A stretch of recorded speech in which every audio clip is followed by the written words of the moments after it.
course we feel fear. We're talking about the apocalypse. We're talking about billions of people dying and society collapsing. The idea that we wouldn't be afraid is insane. There's a fundamentally different mode of functioning when there's an emergency, an existential emergency. If your house is on fire, you gotta react to that. You change what you're doing, you change your priorities, and you put out the fire. And what if your whole life was actually leading up to this? What if this is why you're here? And we can personally enter emergency mode and realize that climate activism is how we are going to keep ourselves and our families safe. There is no way that we can get emergency action unless you tell people that there's danger. And every emergency message about fires, floods, tsunamis that you have ever heard involves telling people that there's a danger, telling them what that danger is, and telling them what to do. And there's never a single person that advises, don't tell people the truth, don't scare people when it's an emergency. So we have Margaret Klein Salamon, hope I'm pronouncing that right, who's a clinical psychologist, founder of the climate mobilization in the United States, and author of Facing the Climate Emergency, How to Transform Yourself with Climate Truth. And so really looking forward to hearing from her. And we have Jane Morton, who's a clinical psychologist, an Extinction Rebellion activist, and author of Don't Mention the Emergency. This presentation I'm about to do is really, it's sort of a plea to the large organisations and small ones as well, everybody, to just tell the truth. It's the first essential ingredients for getting an emergency response. So I've got a presentation, I think it'll take about 10 minutes. Which is going through some of the psychology research on this.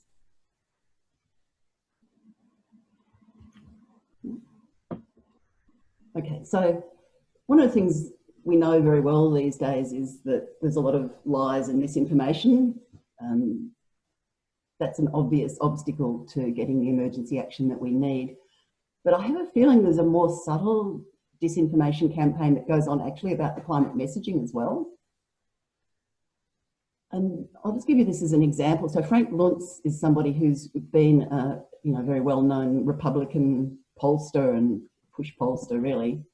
So back in the time of George Bush, he advised the Republicans to always say climate change, not global warming, because global warming scares people.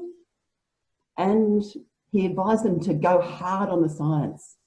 The scientific debate is closing against us, but not yet closed. You need to continue to make the lack of scientific certainty a primary issue in the debate. Okay, so look what he said later on. This is the advice that Obama took up. It was to not mention the science, to just talk about jobs, jobs, jobs, clean energy, energy independence. And it's what Obama did. It's also what the climate movement in America took up, large parts of it anyway. And I think it was disastrous. Was he well-intentioned? Did he intend to mislead, or did he actually believe what he was saying? I don't know. He's come around now in recent times saying, well, that at least he does recognise that we've got a global warming problem. But I think his heart might have always been on the other side. But I think this message, this don't mention the emergency, fear doesn't work message, got into the American climate movement through him, through Obama, through the respect people had for the Obama campaign, and through there to Australia. That's the theory. So one obstacle is straight out lies, and we just don't know about whether that's a straight out lie or not. Another has been scientific reticence, that scientists are reluctant to speak out. When they speak out in ways that people can't understand. Fortunately, now we have people like James Hansen, who's been trying to speak out for years and years and years, who's now willing to actually get arrested as a way of making a stronger statement. But we still have a big problem, even with scientists. And this is Kevin Anderson, again, a very eminent scientist who's speaking out, saying about the difference between what scientists are saying when the microphone's in front of them and what they say when the microphone's off. And he says that for many years, those who've been telling him that there's no chance of staying under 2 degrees, that that ship has sailed. Now they're getting up and saying that we can still stay under 1.5 degrees of warming. And he is quite passionately speaking out. He's done a number of articles and presentations recently on this, just saying that this has got to stop, because this is a graph, but it's all these different emissions trajectories here. And what it's basically showing is that it doesn't really matter. Even if we do radical cuts and negative emissions in the second half of the century, we hit 1.5 degrees of warming at 2030. And 2 degrees, well, not that much later, unless we do something really dramatic. So the people who are going, oh, we need to tell, the Premier, we need to tell the government we want cuts consistent with 1.5 degrees. 1.5 degrees of warming is barely possible these days. So unless you say that it's an emergency and nothing but the strongest, almost inconceivable emergency action will save us, don't talk about 1.5 degrees. This is at least a kind of scientist who is speaking out in public. And she says, look, people come and say, they, give us some hope. She doesn't have any. What she says is we need courage, not hope. Courage is the resolve to do well without the assurance of a happy ending. We need more of this, honesty from the scientists, and we need more honesty from the journalists. We've got the Guardian, at least using climate emergency as using the Guardian using climate emergency language, and I think somebody needs to mute their yes. mute their phone. Okay, so yeah, so one of the journalists who is speaking out is David Wallace-Wells, and he wrote an article back in 2017, I think it was, The Uninhabitable Earth. Got a lot of flack from climate scientists and climate campaigners that he was being alarmist. But he says if there's even a 1% chance that we've set off a chain reaction that could end the human race, it's something the public should know about. Of course they should be told. It's ridiculous. So one of the things that stands in the way of this is what I call cherry picking the psychology. We hate it when climate change deniers and the fossil fuel industry cherry pick the science, but we've seen cherry picking of the psychology. All of us probably remember Al Gore, and particularly this very visual moment in his presentation of The Inconvenient Truth, where he gets up on the forklift thing to be able to reach that graph, which is the level of carbon dioxide in the atmosphere, to very visually point out just how far outside anything in hundreds and hundreds and hundreds of thousands of years what we've got now is. He wasn't worried about telling the truth and making people afraid, and it worked really well. It moved the political debate. But what came along after that? A lot of just single studies that got stacks and stacks of coverage. There's one called Fear Won't Do It, with really weak methodology, tiny little samples, and even then the findings were misreported, because actually it turned out the fear worked fine as long as you added proportionate action. It's listed in the IPC summary of relevant messaging research. Can you believe that? This is one that got quoted all over the press. Apocalypse soon. Dire messages reduce belief in global warming by contradicting just world beliefs. Okay, so a lot of people only read the title or the summary. It's a sample of 97 university students who were doing it for course credit.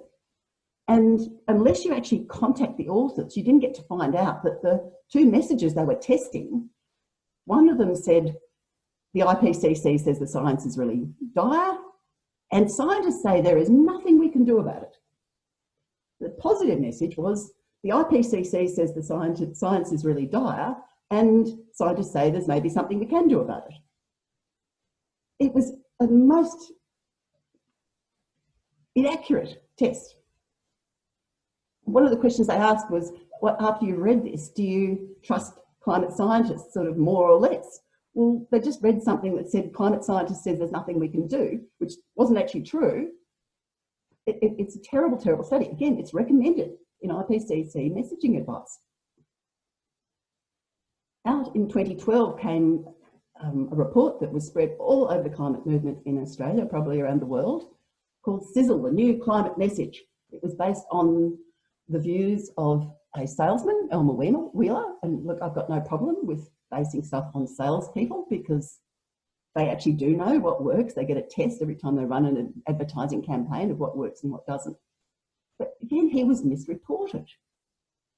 In his training, what he says is sell the sizzle, don't sell the steak. What he's trying to get across is that you sell on emotion, you don't sell on facts. Now, there's no doubt about that. That is totally correct.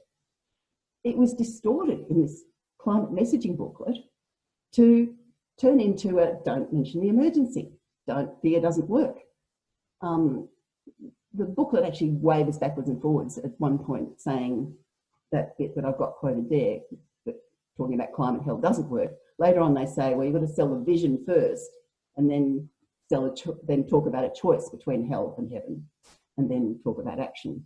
So it's a very confused message, but it's based on no science and it misrepresents even the salesman who's supposedly it's based on.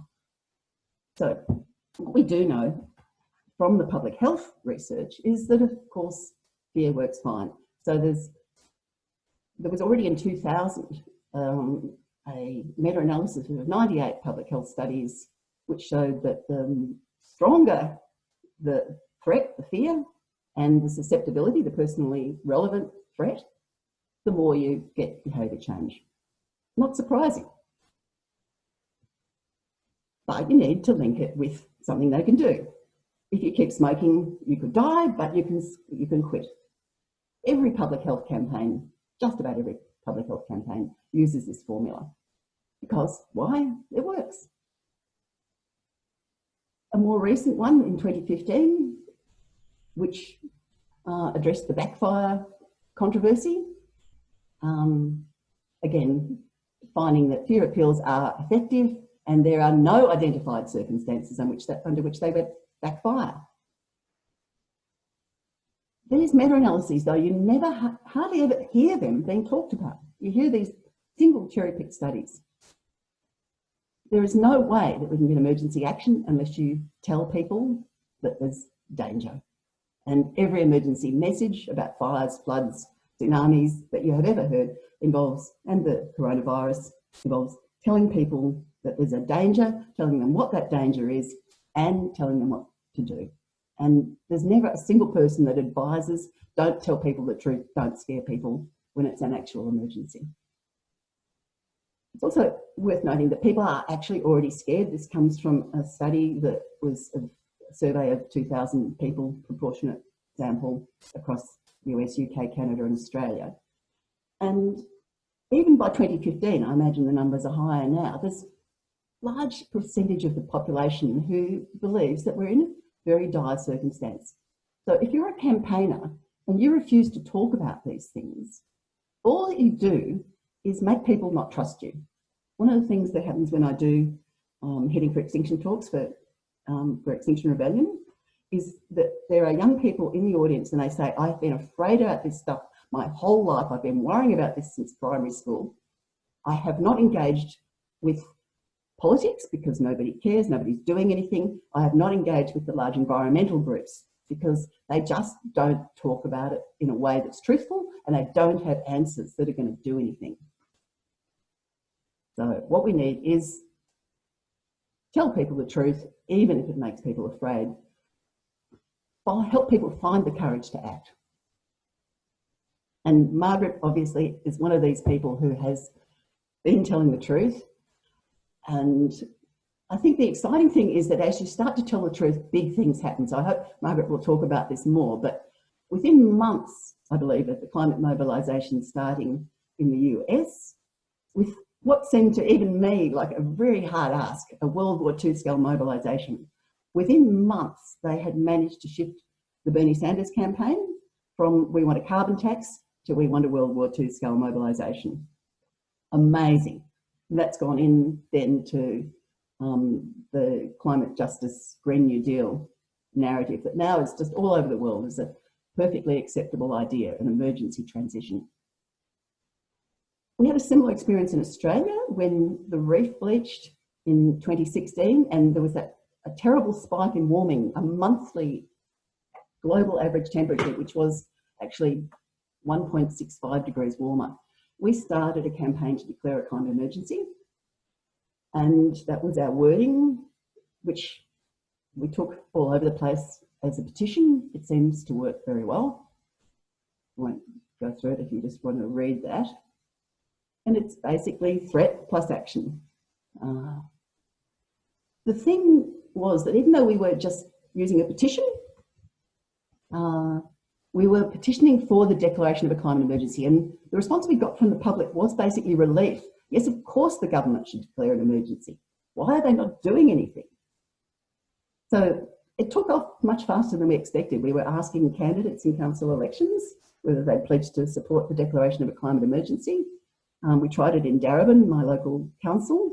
We got almost half the council candidates to support the declaration of a climate emergency, and we got 6 out of 9 on the council supporting it.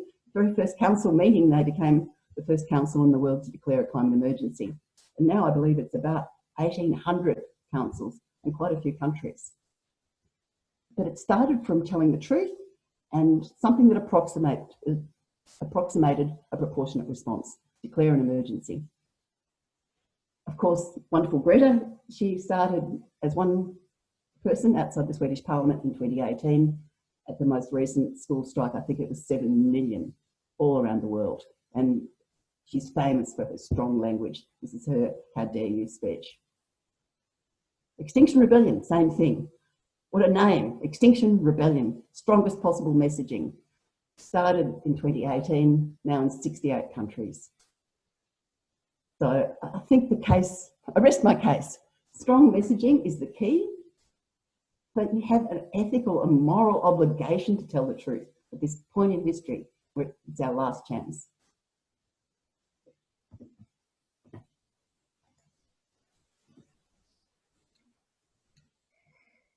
All right. Does that mean it's my turn? Over to you. All right. Well, first of all, thanks everyone for coming, and thanks Jane for having me. This is really, I'm really excited to be here, and I see also Kylie. Nice to see you. We just spoke the other day. Australia, the climate mobilization, the organization that I founded about 5 years ago, has since very, very early on, I mean, even actually before we got started, had this real relationship with Australia, who, for whatever reason, you all are really on the cutting edge of climate emergency thought leadership. And so it's been a really, really great synergistic relationship to, like on the climate emergency campaign, for example, that would really is kind of like co-developed between our work and this group of organizations and thought leaders over here, such as Jane.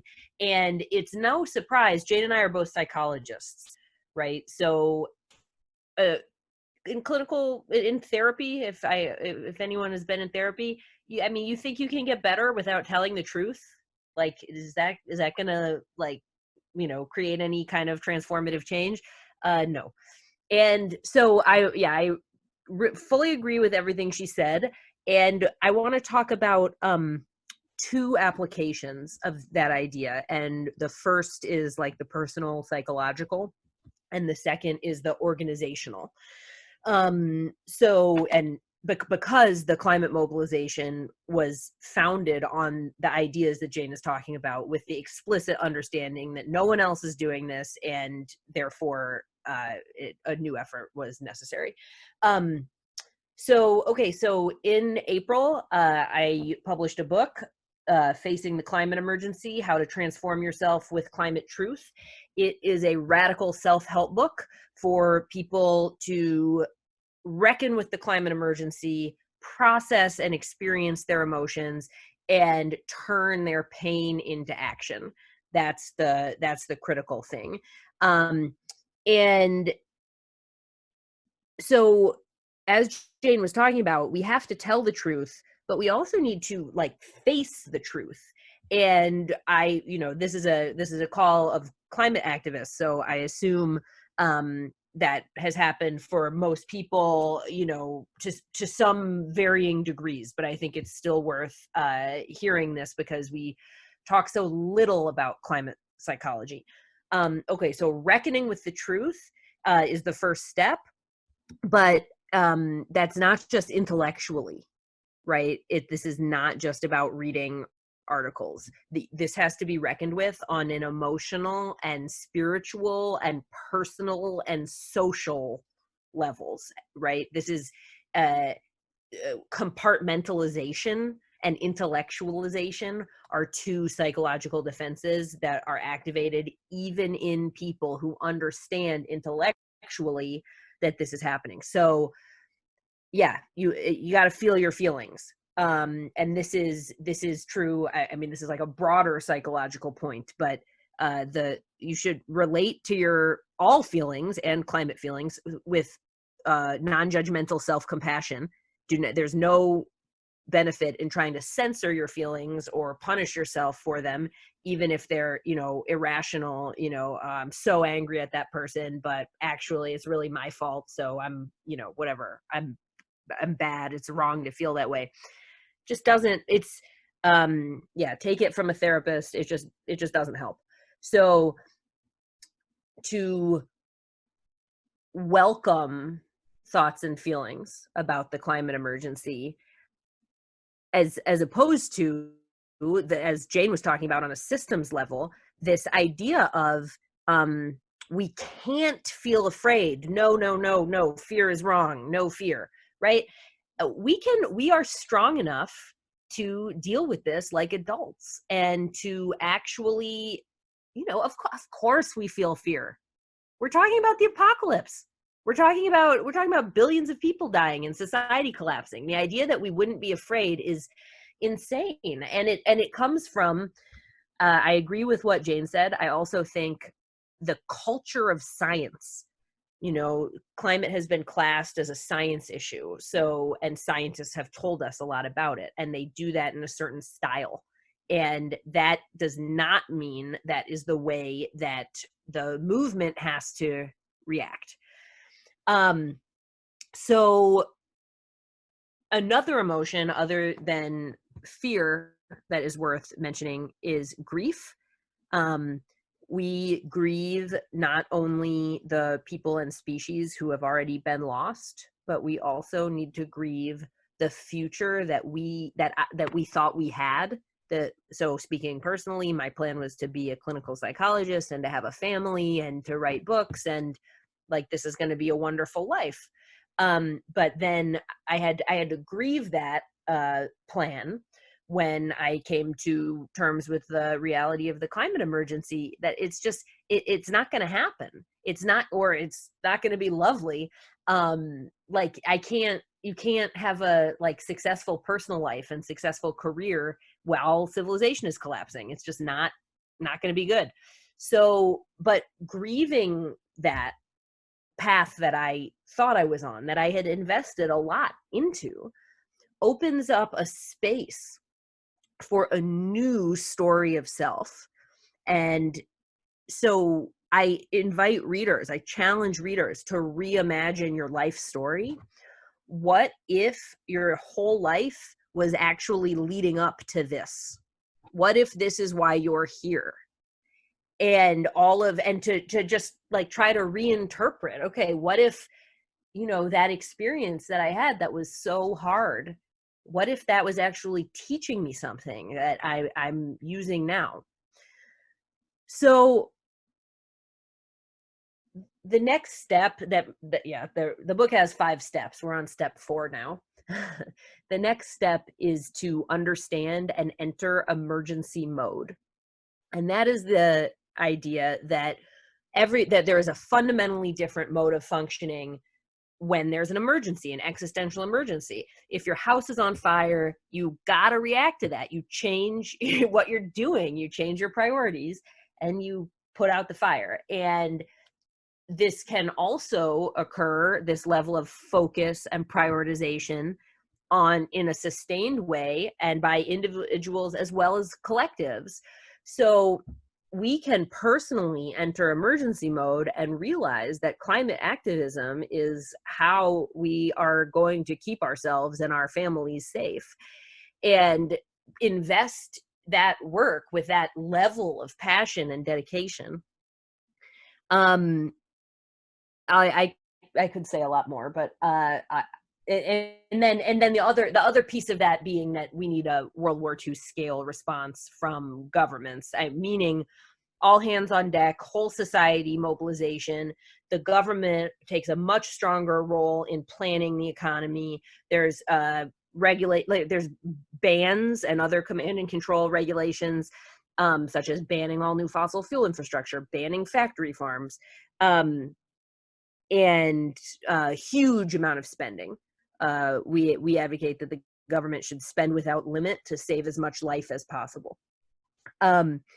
So chapter 5, final chapter, is join the climate emergency movement. So perhaps you're all got there already. I talk about how hard it is, frankly, to figure out your place in the movement, and I think it's as challenging as choosing your career and navigating that. So yeah, that's some thoughts on the personal implications of the fact that the climate truth, that we are in an existential emergency and that we should tell the truth about it. So how much time do I have to talk about the climate mobilization? As long as you like, Margaret, go nuts. Okay. Okay, so the other application that I want to talk about is the organization. I appreciate Jane's introduction. I do think that we have been a pioneering organization that's really changed some fundamentals about how climate is talked about and what is considered doable and what's being advocated. We've changed the conversation and policymaking in certain cases to a level that I would like to share with you some of our strategies because I think they're worth adopting.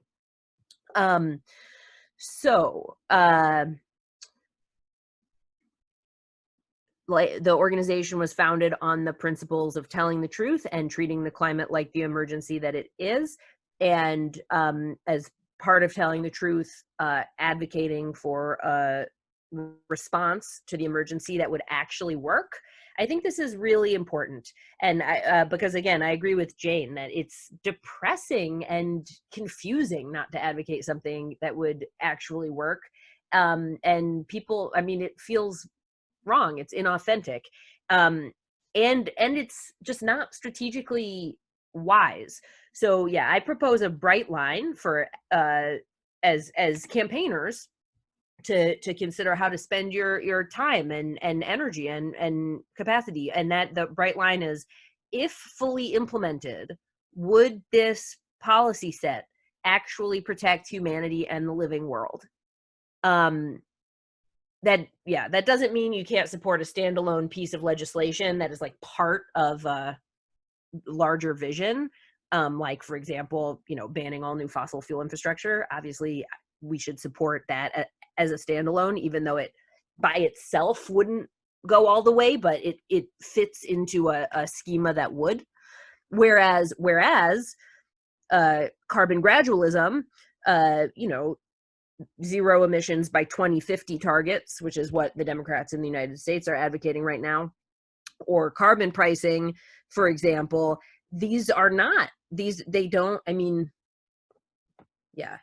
would this actually protect civilization and the living world? And what we did that I think was so effective was create a platform that politicians could adopt. And then we pressured them to, I'm not even sure the right word is pressured. We invited them to, and we had to get their attention, which does take a little bit of meetings and, organizing some phone calls or whatever. But it's not like we built so much power that they had to take on this platform. It's rather that we built a platform that was good and based in reality. And some politicians realized that they actually wanted to take this on, such as Alexandria Ocasio-Cortez, whose Green New Deal is built on this foundation. And we worked on it a lot behind the scenes. And Bernie Sanders, as Jane was saying, adopted the metaphor very, very early on, and then in his last presidential race, which just recently concluded, he put forth the platform of a $16 trillion World War II scale climate mobilization. Though, unfortunately, he also chose the suicidal timeline of zero emissions by 2050, which it's not only suicidal, it's also just ruins the metaphor. Okay, you do not have a World War II scale climate mobilization that lasts 30 years. That doesn't make sense. And it's just, multi-decade targets are really just about kicking the can down the road.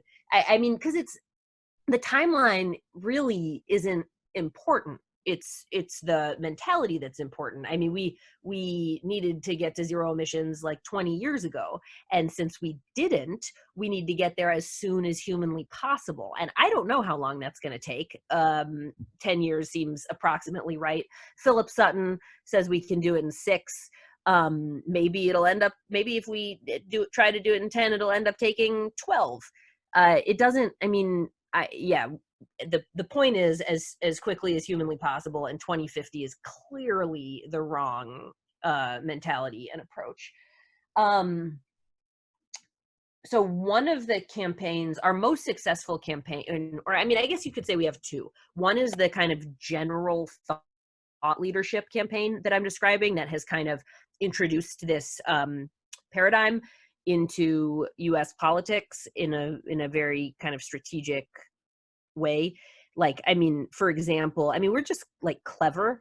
Like, you know, the United States has this really weird electoral process for president that is so focused on certain states, Iowa and New Hampshire. So we hired one contractor in Iowa, and so he could go and meet with all of the candidates because they're like a year before the presidential election. It's just a really weird situation. So, but yeah, building a platform that is good, and by good, I mean could actually protect humanity in the living world, and creates jobs and makes a better and more just world, right? It would be possible to do a race to zero emissions that was made our society worse, right? It could make our infrastructure better, but like, you know, human relations worse. So we do have to make sure to bring like other values into this. But I do think that if we don't bring the emergency message and platform, I don't think we can really have other values. Truly, I mean, like if we want to create a better world, we need to stop the climate emergency from fully unfolding, period. Okay, so Yeah. what else should I talk about? Oh, sorry. I know. Sorry. One more piece, and then I'll come back to that question. So then the other most important side of our campaigning is the climate emergency declaration campaign, which, as Jane said, Durban was the first city in the world to declare a climate emergency. And then we brought that concept to the United States and got like 10 cities to declare a climate emergency across the country, mainly in California. And then we passed it to Extinction Rebellion, we had kind of hooked up with them before they got big. So we were able to help them like shape strategy. And the idea of that, you know, and a core idea of these declarations is movements need to win things. This is where we are, and like this up here is what we need.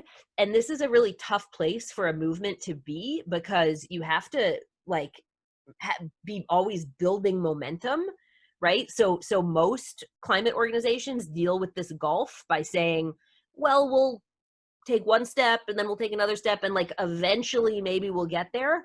But it's, and I mean, and that's how generally people approach politics, right? It's the art of the possible. But yeah, that's not going to work. So the climate emergency approach is like, okay, so we can't get here in one like leap, but we can at least define what it is with the government and have them officially acknowledge the situation. And again, talk is cheap compared to action. It is much, much easier for these governments to say there is a climate emergency and we're going to do something than actually do it. However, it's a good first step is to get that acknowledgement and commitment, and then you take the organizing core that achieved it, which is generally like a coalition of organizations locally that have come together around this campaign. You get that, then they hold the government accountable and they build more power.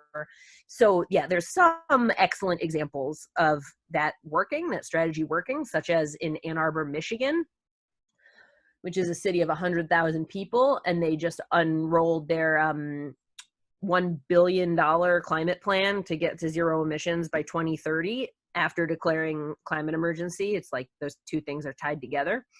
So that's the best. Yeah, and then the other really strong concrete policy accomplishment coming out of those declarations is a series of cities, starting with Berkeley, California, have banned gas hookups in new construction, which is so obvious and in some ways such a low bar. But I mean, it's crazy right now. People are building new construction with gas hookups, and that the gas industry, we've seen industry reports from the gas industry just being like, where did this come from? We didn't expect this. This is, so that's cool. Sorry to cut in, Margaret, but we want to try and get to some questions. Yeah, totally. That's good. Let's do it. Thank you so much for sharing all those tidbits. I think that's pretty interesting about how the coalitions actually force the change on the ground. But if we start with some questions, I think,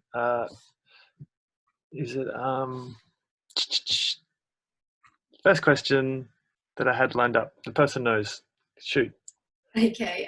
Hi, Margaret. Thank you so much for your work. As you know, I'm also a psychologist. I'm a research psychologist. And so you've already spoken quite a bit to what I want to ask, but I'm hoping we can elaborate on it a bit further. So basically, as you've said, the climate emergency is now being discussed as an existential threat. And so in this context, I'm wondering, do you feel that the climate emergency could be considered a spiritual emergency? And what implications do you think this has with regards to climate justice? So for example, spirituality, particularly here in Australia, is still quite a marginalised concept. How do you think we can navigate this situation? Yeah, I absolutely think it's a spiritual emergency. I think that's a word, and also climate justice, but are words that kind of mean different things to different people. But I think the climate emergency should call into question our fundamental ideas about what humanity is, what life is about, why we're here, what's good and evil. Yeah, I think, I mean, like, to quote Naomi Klein, like, this changes everything, like, and that's, and inside as well as outside. So I think, okay, so what does that have to do with climate justice, or how can that, I think the key thing for me is that we are in a time that demands transformation, not reform. And in the United States, it is totally clear that we need transformation in every area. And that is to deal with the climate emergency, and that's to deal with the fact that we have, the worst wealth inequality I think maybe ever in our history, and extremely violent police force. So yeah, the idea of transforming our society, recognizing that our system right now is fundamentally broken. And so in terms of how we relate to politicians and to institutional leaders, if you start with that recognition that the system is fundamentally broken and we need transformation, not reform, it's just a totally different relationship, and it's a totally different level of responsibility that we're putting on leaders, which I think is absolutely right. I mean, so meaning, if a politician tells you, if a politician's vision is to keep things more or less the same, no, that's not moderate, right? Like that's or conservative. That it's suicidal. All right, so I know there's more questions, so I hope that sufficed. Thank you. Yeah, I think Jane has a question actually following on from this. Yeah, look, you started answering it, but maybe just a little bit more, because obviously this is an incredible moment, well, from so many different angles. But the whole Black Lives Matter thing that's gone around the world and is very strong here in Australia as well. So this transformative moment in terms of justice more broadly, do you want to just tell us some more about your thoughts about that? I know we had some very interesting conversations in Melbourne. You've got some great ideas, I think, about concretely what climate justice actually means. Oh, yeah. There's so much to say. I think the one thing that I think we climate truth tellers need to bring to this conversation is the reality that if we don't get to zero emissions and draw down as quickly as humanly possible, I mean, we are going to see, I mean, truly a genocide of Black life and brown people and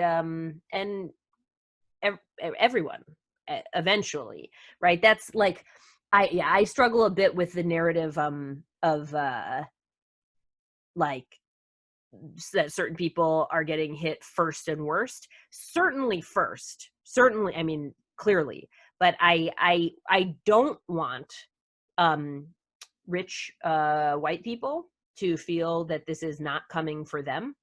I think that has been a barrier, because it it allows people to whatever say, I'm fine. This is gonna kill other people far away.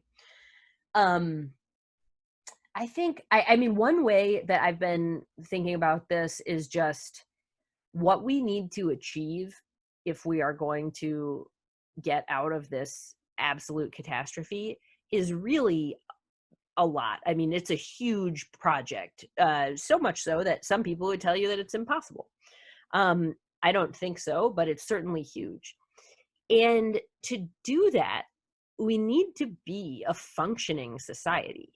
And we're not like a high functioning society even. And right now in the United States, like, we are not. Like, I mean, you know, it's like embarrassing, but I mean, the coronavirus, you know, is just unchecked, and huge amount of people are unemployed, and police are murdering Black people in the streets. So we will not be able to accomplish the kind of transformation we need if people are poor and, you know, not able to meet their basic needs. So I think that's one way that these struggles are absolutely wound up together.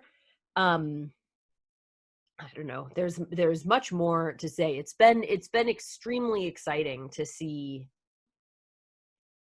It feels rather spontaneous, this uprising, but it's not. It's a result of years of really good organizing. So I think there's that too, is to see what's possible.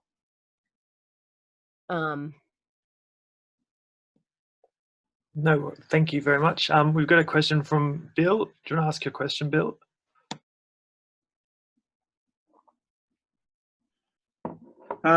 Yeah, given the lack of any moral leadership in Australia at a political level, in America, in many of the so-called developed Western countries, I find myself wondering, are there any insights that psychology can offer about how, if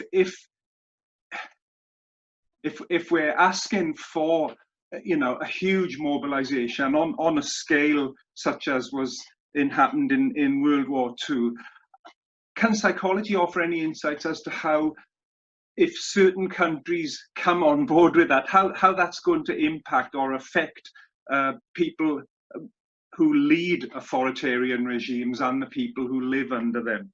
Sorry if this question's a bit vague, but so if we enter emergency mode, what's going to happen to, like, Brazil, or what? I mean, do you have someplace in Russia? mind? Yeah. Okay.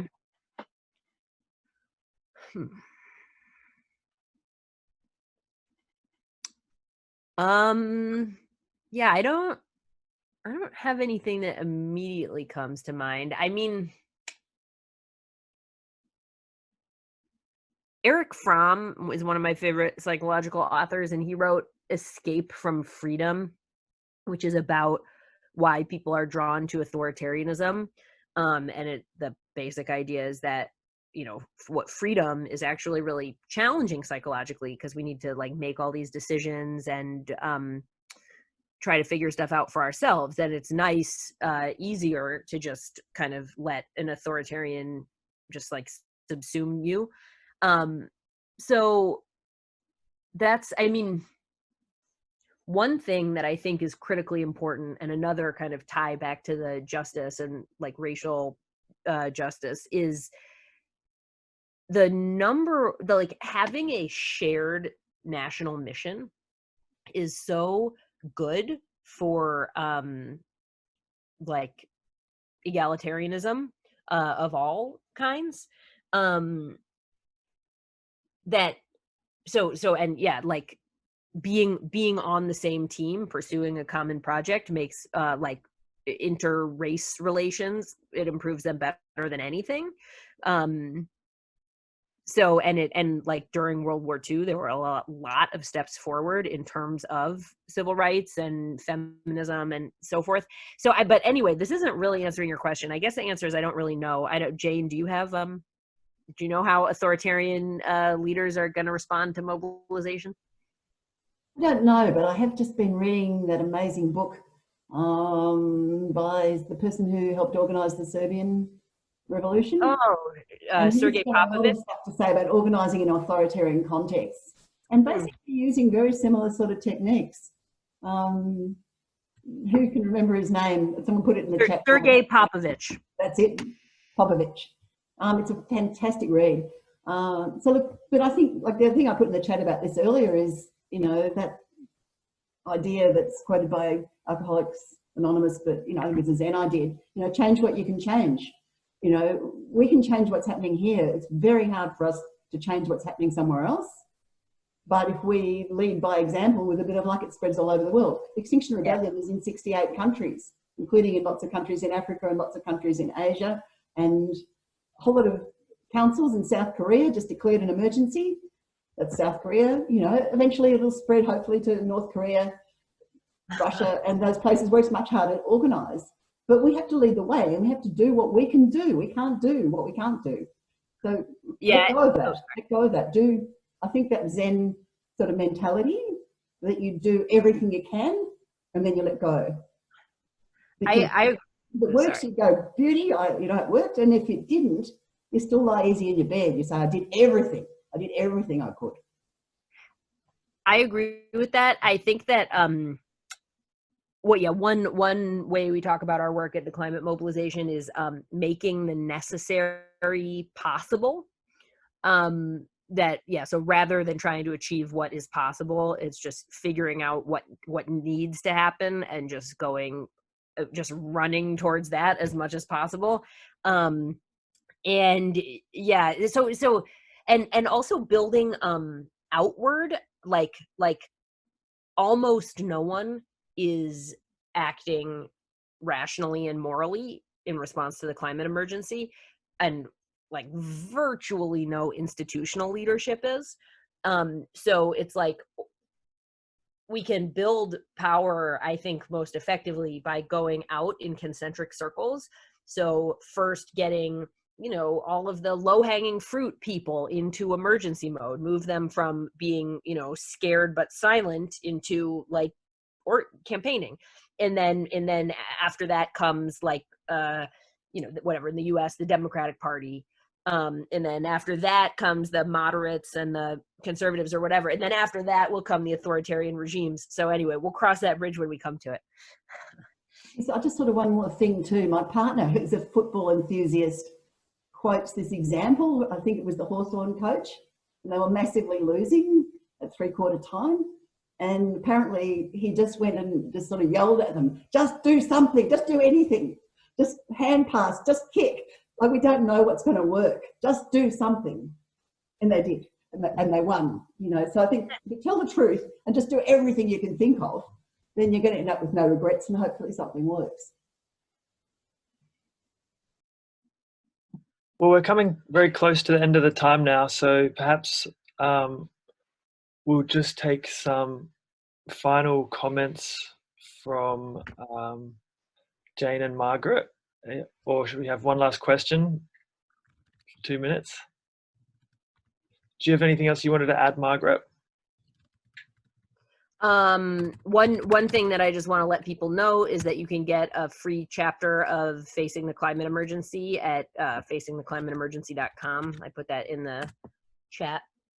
And also, if you do read the book, I'd love to hear from you. We have a survey for readers to talk back. So yeah, I hope that you read it and it helps you.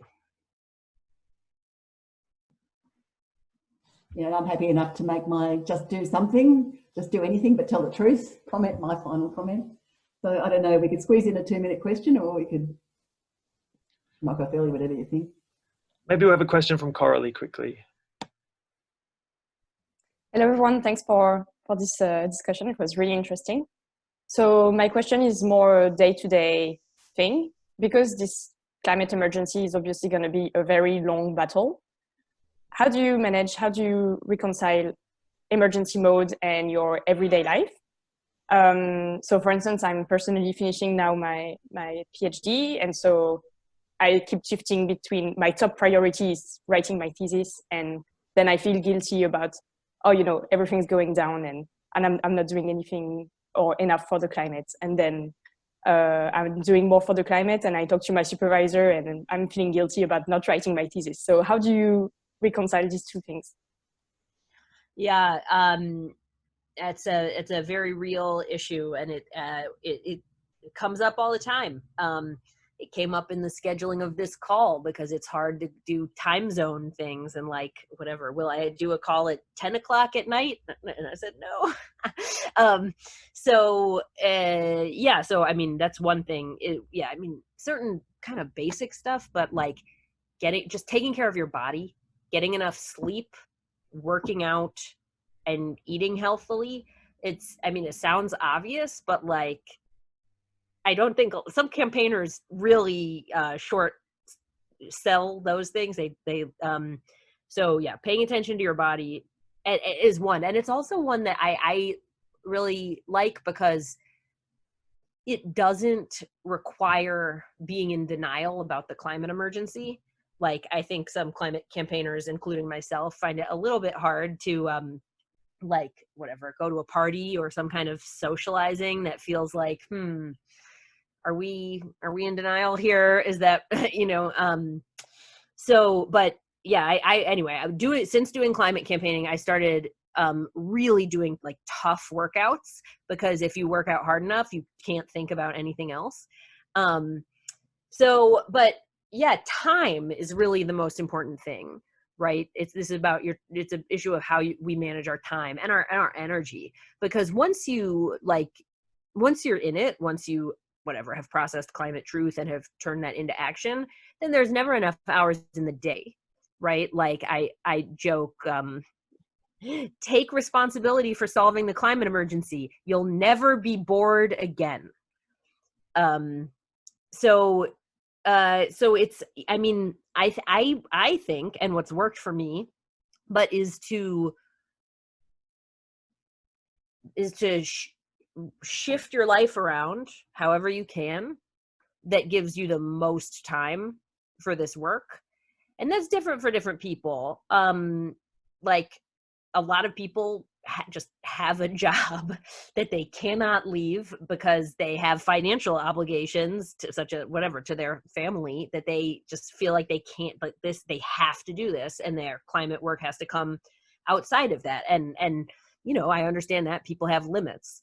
However, if you can do something like move to 4 days a week, or part-time, or take a year off your school or whatever, or when people do that kind of thing, I'm always supportive. I don't say oh, but what about having enough balance or whatever, or what about your retirement savings or this kind of thing. I think it's worth it to, I made a pretty extreme choice, and which it means I put a lot of time and effort and money into getting a clinical psychology PhD, and then didn't practice because I wanted to do this instead. And I never, ever, ever regretted it. So yeah, that's what I think is try to shift as much time as you can. And sometimes there's is there overlap? Like, can you bring this work into your job or into your education, right? You're doing a thesis. Can it be on a climate topic? That kind of approach as well.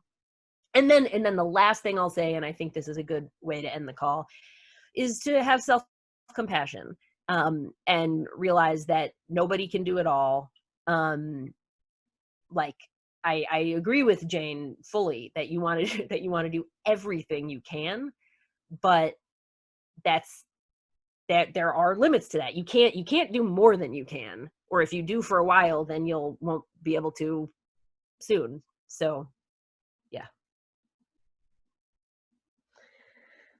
Thank you so much. Thanks so much, Jane and Margaret, for your time, and everybody for being here. And the questions were really good. And I think there was lots of interesting comments and some resources shared. So goodbye. Bye. Bye. Bye. Bye. Bye. Fantastic. Thank you. Bye.